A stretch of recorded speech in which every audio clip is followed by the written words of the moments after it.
Изолацията от стъклена вата Урса е плесована в ролки, така че при складиране и транспорт заема по-малко пространство, отколкото след развиването им.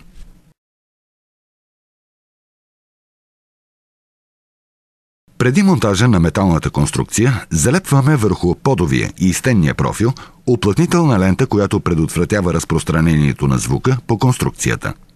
От едната страна поставяме гипсокартонените плочи. Продуктът Урса е пригоден за размерите на типовите системи за сух монтаж. Широчината на ролката от 600 и 625 мм е негово голямо предимство.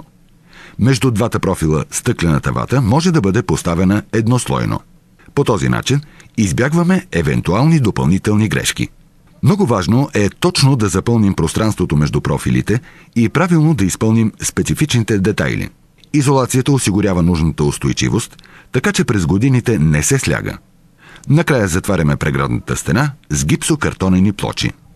С вграждането на леки преградни стени за сух монтаж ще постигнете високо ниво на звукоизолация, противопожарна защита и топлоизолация. Вграждането на изолация Урса е бързо и лесно изпълнимо, а всички продукти са съвместими с околната среда и са безопасни за здравето. Убедени сме, че с изолацията Урса ще се чувствате комфортно във вашия дом.